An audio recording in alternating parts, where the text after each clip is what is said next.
नमस्कार दोस्तों, स्वागत है आपका अपना यूट्यूब चैनल टुडे एग्जाम पर।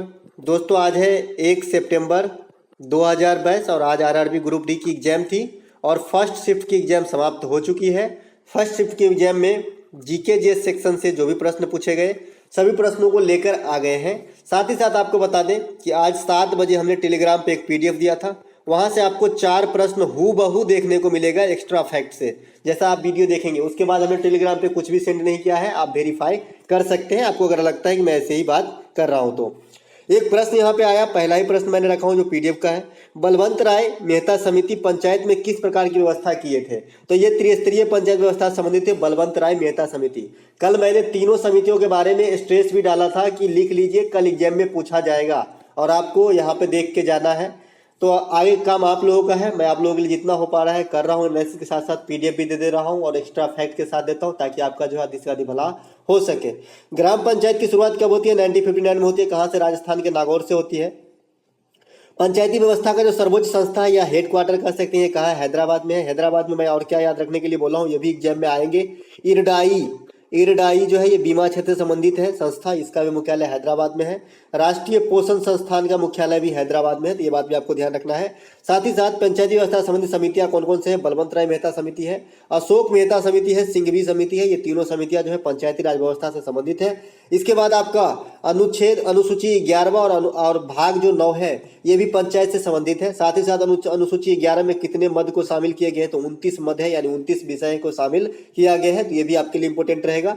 साथ ही साथ आर्टिकल 40 और 243 जो भी आर्टिकल के ब्रांचेस है 243 के ओ तक है, तो ये सभी किसी न किसी रूप में ग्राम पंचायत से संबंधित है। इसके बाद पंचायत का कार्यकाल कितने वर्षों का? तो 5 वर्षों का होता है। और पंचायत सदस्य बनने हैं तो न्यूनतम उम्र सीमा कितने हैं? तो 21 वर्ष है। तो आपको इतना बात ध्यान रखना है ग्राम पंचायत से। साथ ही साथ 73वां संविधान संशोधन ये भी पंचायत से संबंधित है, 1992 में होती है। 24 अप्रैल को होती है, इसी कारण 24 अप्रैल को प्रत्येक साल जो है पंचायती राज दिवस के रूप में मनाया जाता है। दोस्तों 3 टॉपिक ऐसा है, एक तो पंचायती राज, एक मौलिक कर्तव्य और मौलिक अधिकार, इनको जो है नहीं छोड़ रहे हैं एग्जामिनर। 3 क्वेश्चन तो हर इन तीनों टॉपिक से मिनिमम 1 क्वेश्चन जरूर पूछ जा रहे हैं, तो आपको अच्छे से देख के जाना है। स्त्री मनोरक्षा परियोजना किस मंत्रालय ने शुरू किया? इस प्रकार का प्रश्न आया था। तो स्त्री मनोरक्षा परियोजना जो है महिला एवं बाल विकास मंत्रालय के द्वारा शुरू किया गया है। वर्तमान में महिला आयोग के अध्यक्ष कौन है? तो ये रेखा शर्मा है, आपको ये बात भी ध्यान रखना है, महिला आयोग के अध्यक्ष है। ठीक है। एक प्रश्न यहाँ पे है, पेड़ों की पत्तियां किस मौसम में गिरती है? तो सीधा सीधा पतझड़ के मौसम में जो है पेड़ों की पत्तियां गिर जाते हैं। पतझड़, सावन, बसंत, बहार, इस प्रकार की जो है आप सुने भी होंगे। तो पतझड़ में जो है पेड़ की पत्तियां गिर जाते हैं। साल, सागौन और शीशम ये भी मैं पीडीएफ में दिया था और ये प्रश्न पूछ दिया गया था कि किस प्रकार के वन का में पाए जाते हैं। तो ये भी पर्णपाती वन यानी पतझड़ी वन में पाए जाते हैं। ठीक है, चलते हैं आगे।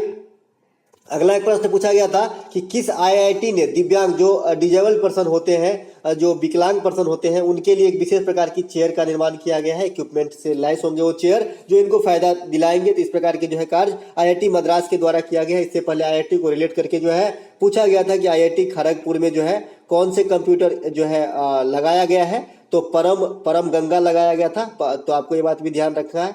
ठीक है, उसके बाद चलते हैं आगे एक प्रश्न यहाँ पे पूछा गया था कि कौन से एंजाइम में प्रोटीन के पाचन में सहायता होता है? कौन सा एंजाइम जो है प्रोटीन के पाचन में सहायता है? तो पेप्सिन और रेनिन जो है ये जो है प्रोटीन के पाचन में सहायता होते हैं। पेप्टिन को क्या करते हैं? सरल पेप्टाइड्स पेप्टोन्स में बदल देते हैं। तो आपको ये बात भी ध्यान रखना है। तो पेप्सिन और रेनिन जो है ये फायदेमंद है प्रोटीन को पचाने में।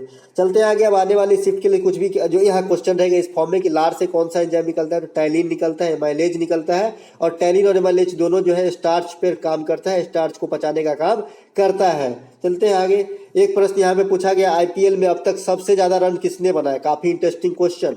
तो आईपीएल में सबसे ज्यादा रन अब तक जो है विराट कोहली के नाम है। तो बिरटू जो है सबसे ज्यादा रन बनाए हैं आईपीएल में। वहीं पे एसएससी सीएचएसएल में पूछा गया था ये कि आईपीएल में सबसे अधिक छक्का किसने लगाया है? तो ये लगाया है आपका क्रिस गेल। ध्यान रखिएगा, क्रिस गेल अभी भी जो है सबसे अधिक छक्का मारने वाले आईसीसी के मतलब आईपीएल के प्लेयर हैं। अब बता दें आईपीएल अब तक कितनी बार कराया जा चुका? तो 15वां आईपीएल जो है समाप्त हो गया।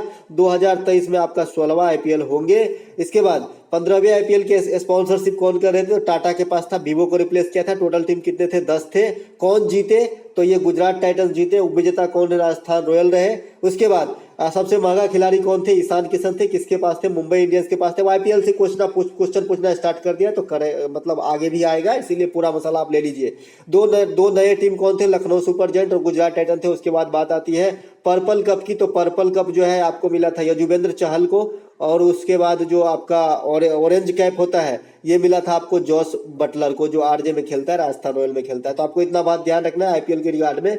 चलते आगे। हाँ, उसके बाद पहला आईपीएल जो है राजस्थान रॉयल ही जीता था, आपको ये बात भी ध्यान रखना है, ठीक है। प्रथम आईपीएल के विजेता पूछ दे तो राजस्थान रॉयल होगा। लेटेस्ट वाला कौन है? गुजरात टाइटंस है। एक प्रश्न ये भी पीडीएफ में आपको मिलेगा, फ्लोएम और जाइलम दोनों को बताया था, और मैंने जो है इम्फेसिस करते ये भी बताया था आपको कि फ्लोएम के ऑप्शन में ये भी हो सकता है पौधे के लिए भोजन या पोषक तत्व या कार्बोहाइड्रेट वगैरह, ये सब भी हो सकते हैं, क्योंकि जो भी भोजन के रूप में वो यूज करते हैं वो यहाँ पे ऑप्शन में आपको देखने को मिल सकता है। तो फ्लोएम का कार्य पूछा गया था, तो पौधे में भोजन तथा पोषक तत्वों को पहुंचाना होता है। जाइलम का क्या कार्य है? पौधों के उत्तक तक जो है जल को पहुंचाना होता है।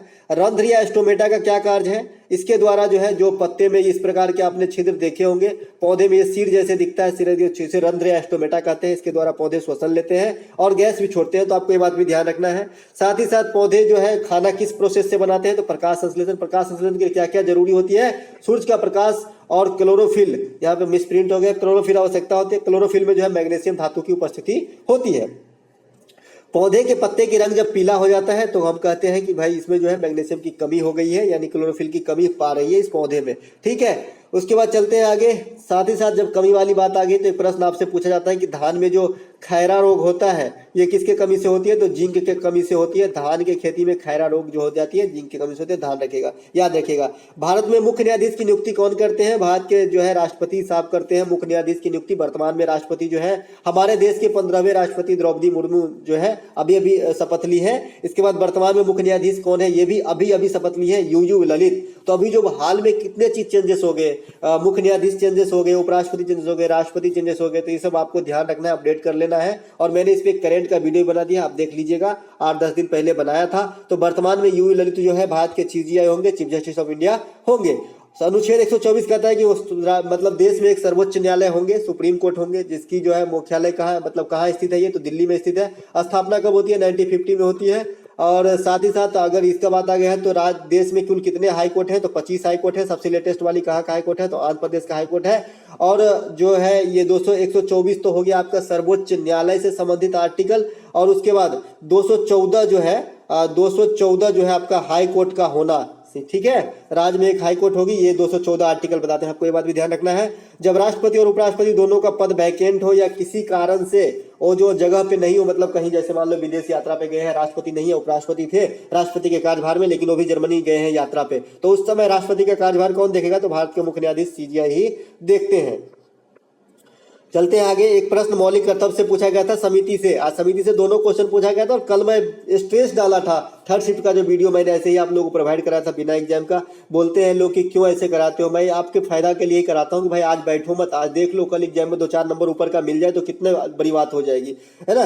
तो मौलिक कर्तव्य किस समिति की अनुशंसा पर जोड़ी गई थी? तो संविधान में 42वां संविधान संशोधन 1976 में स्वर्ण सिंह समिति की अनुशंसा पर जो है मौलिक कर्तव्य को जोड़ा गया था। 42वां संविधान संशोधन के द्वारा अखंडता, समाजवादी और धर्मनिरपेक्षता ये शब्द भी जोड़े गए थे, तो आने वाले शिफ्ट में ये भी पूछे जाएंगे। 42वां संविधान संशोधन के द्वारा शिक्षा को समवर्ती सूची में लाया गया था, और इसे लघु संविधान भी कहा जाता है, यानी 42वां संविधान संशोधन 1976 को क्या कहा जाता है?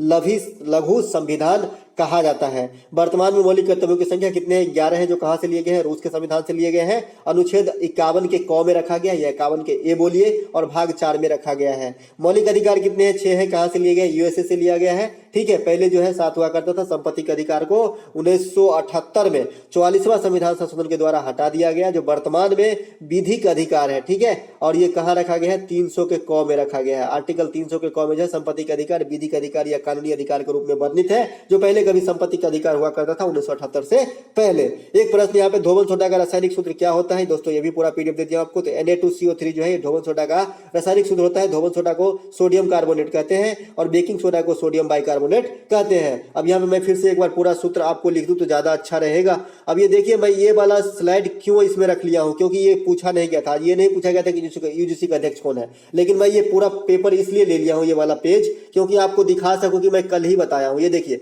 ये जो टैप किया हुआ है ना, ये वाला आपको जो है पीडीएफ आपको मिल जाएगा, यही पीडीएफ दिया हूँ। तो यहाँ पे मैं सिर्फ दिखाने के लिए रखा हूँ, फिर से एक बार कर लेते हैं। इसमें मैं सब चीज का सूत्र भी लिख दूंगा। जुलाई 2022 में यूजीसी का अध्यक्ष कौन है, तो एम जगदीश कुमार है। ये भी छपेंगे एग्जाम में, मैंने कल सजेस्ट किया था, आज नहीं छपे तो कल जरूर छपेंगे।